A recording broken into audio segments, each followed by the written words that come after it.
আসসালামু আলাইকুম রহমতুল্লাহি ওয়া বারাকাতুহু। আজকের তেলাওয়াত সূরাতুল বাকারার 114 নম্বর আয়াত। আউযু বিল্লাহি মিনাশ শাইতানির রাজীম।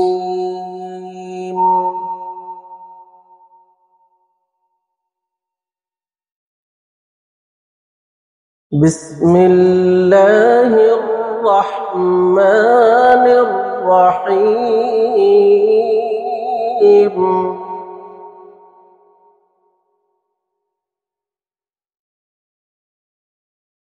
ومن أظلم ممن منع مساجد الله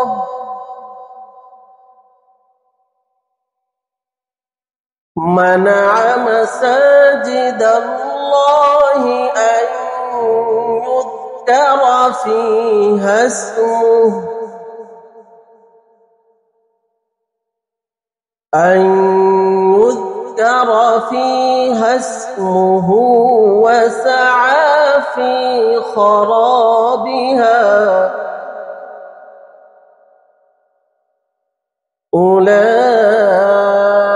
أولئك ما كان لهم أن يدخلوها إلا خائفين لهم في الدنيا خزي ولهم في الآخرة عذاب عظيم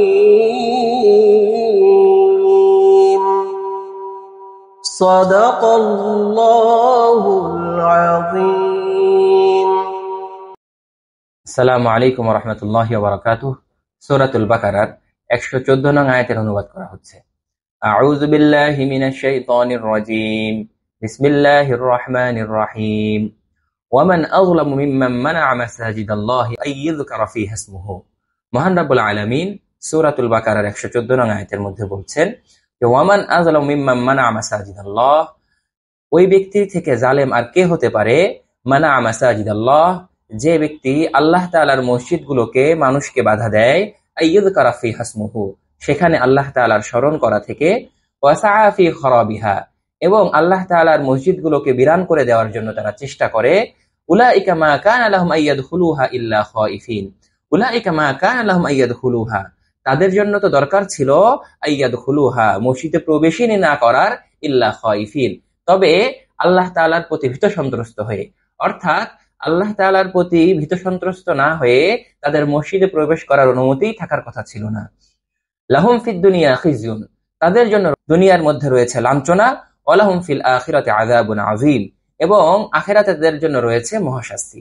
সাদাকাল্লাহুল আযীম। নাহমাদু ওয়া নুসাল্লি আলা রাসূলিহিল কারীম, আম্মা বাদ।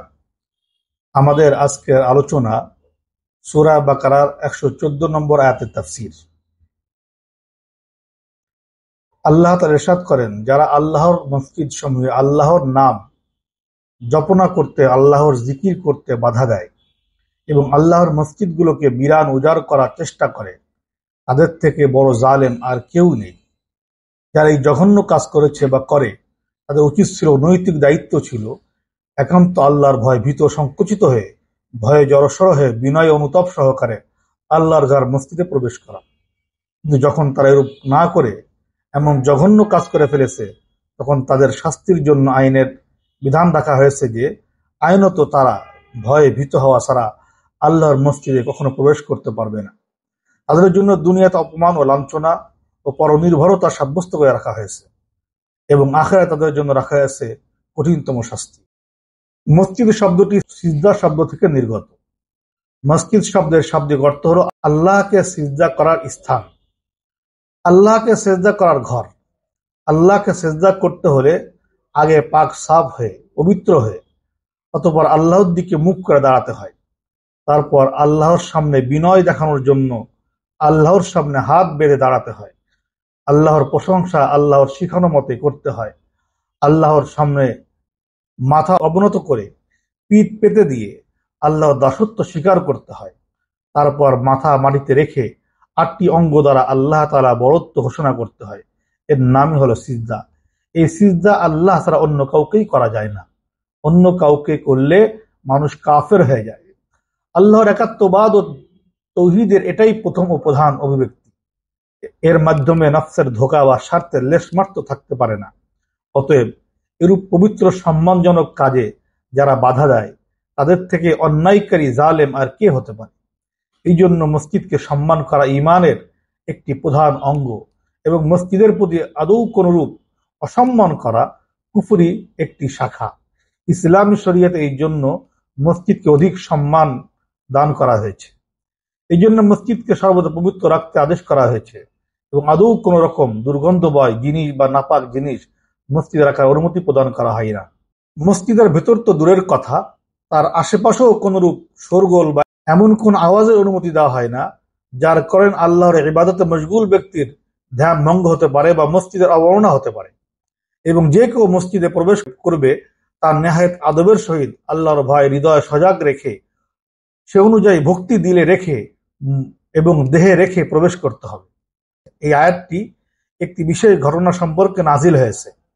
ঘটনাটি এই যে, ইসলাম পূর্বকালে ইহুদিরা হযরত ইহ্যা আলাইহিস সালাতু ওয়াস সালামকে হত্যা করলে খ্রিস্টান সম্প্রদায় তারা তার প্রতিশোধ গ্রহণে বদ্ধপরিকর হয়। তারা ইরাকের একজন অগ্নি উপাসক সম্রাট যার নাম মুখতানসর, তার সাথে মিলিত হয়ে সম্রাট তাইতাসের নেতৃত্বাধীন সিরিয়ার ইহুদিদের উপর আক্রমণ চালায়, তাদের হত্যা লুণ্ঠন করে, তাওরাতের কপিসমূহ জ্বালিয়ে ফেলে, বাইতুল মুকাদ্দাস আবর্জনা ও শূকর নিক্ষেপ করে, মসজিদের প্রাচীর ক্ষতবিক্ষত করে, সমগ্র শহরটিকে জনমানবহীন বিরান ভূমিতে পরিণত করে দেয়। এতে ইহুদিদের শক্তি পদলিত ও নিশ্চিহ্ন হয়ে যায়। নবী আলাইহিস সালাতু ওয়াস সালামের আমল পর্যন্ত বাইতুল মুকাদ্দাস এমনইভাবে পরিত্যক্ত বিধ্বস্ত অবস্থায় ছিল। হযরত ওমর ফারুক রাদিয়াল্লাহু তাআলা আনহু খেলাফতের আমলে এবং সিরিয়া ও ইরাক বিজয় হয়, তখন তারই নির্দেশক্রমে বাইতুল মুকাদ্দাস পুনর্নির্মিত হয়। এরপর দীর্ঘকাল পর্যন্ত সমস্ত সিরিয়া ও বাইতুল মুকাদ্দাস মুসলমানদের অধিকারে ছিল। অতঃপর বাইতুল মুকাদ্দাস মুসলমানদের হাতছাড়া হয় এবং প্রায় অর্ধ শতাব্দী কাল পর্যন্ত ইউরোপীয় খ্রিস্টানদের অধিকারে থাকে। অবশেষে হিজরি 6ষ্ঠ শতকে সুলতান সালাহউদ্দিন আইয়ুবী রাহমাতুল্লাহ আলাইহি বাইতুল মুকাদ্দাসকে পুনরুদ্ধার করেন। এই আয়াত থেকে কতিপয় প্রয়োজনীয় মাসালা ও বিধান প্রমাণিত হয় যে, প্রথমত, সম্মান প্রদর্শনের ক্ষেত্রে বিশ্বের সকল মসজিদ একই পর্যায়ভুক্ত। বাইতুল মুকাদ্দাস, মসজিদে হারাম এবং মসজিদে নববী অবমাননা যেমনই বড় জুলুম, তেমনি অন্যান্য মসজিদের বেলাও সমভাবে তা প্রযোজ্য। তবে এই 3টি মসজিদের বিশেষ মহত্ব সম্মান স্বতন্ত্রভাবে স্বীকৃত। মসজিদে হারামে 1 রাকাত নামাজের সওয়াব 1 লক্ষ রাকাত নামাজের সমতুল্য এবং মসজিদে নববী ও বাইতুল মুকাদ্দাসে 50,000 রাকাত নামাজের সমান। এই 3 মসজিদে নামাজ পড়ার উদ্দেশ্য দূর দূরান্ত থেকে সফর করে সেখানে পৌঁছা বিরাট সওয়াব ও বরকতের বিষয়। কিন্তু অন্যান্য যে সমস্ত মসজিদ আছে ওই সমস্ত মসজিদে নামাজ পড়া উত্তম মনে করে দূর দূরান্তকে সফর করা আর হাদিসের মধ্যে নিষেধ করা হয়েছে। দ্বিতীয়ত, মসজিদে জিকির ও নামাজে বাধা দেওয়ার যত পন্থা হতে পারে সে সবগুলোই হারাম। তার মধ্যে একটি প্রকাশ্য পন্থা এই যে, মসজিদে গমন করতে অথবা সেখানে নামাজ ও তেলাওয়াত করতে পরিষ্কার ভাষায় নিষেধাজ্ঞা প্রদান করা। দ্বিতীয় পন্থা এই যে, মসজিদে হট্টগোল করে অথবা আশেপাশে গান বাজনা করে মুসল্লিদের নামাজ ও জিকিরে বিঘ্নতা সৃষ্টি করা। এমনই ভাবে নামাজের সময় যখন মুসল্লিরা নফল নামাজ ও তাসবিহ তেলাওয়াত ইত্যাদিতে নিয়োজিত থাকেন, তখন মসজিদের সরবে তেলাওয়াত ও জিকির করা ও নামাজিদের নামাজে বিঘ্ন সৃষ্টি করা ও বাধা প্রদানেরই নামান্তর। এই কারণে ফিকহাবিদগণ বলেন, মসজিদে উচ্চস্বরে জিকির করা বা কোরআন তেলাওয়াত করা যার দ্বারা নামাজি বা আস্তে কোনো ইবাদত করেন ওয়ালাদ বিঘ্নতা সৃষ্টি হয়, এমনটি নাজায়েজ। তবে মসজিদে যখন মুসল্লি না থাকে তখন সরবে জিকির করা এবং তেলাওয়াত করা দোষ নেই।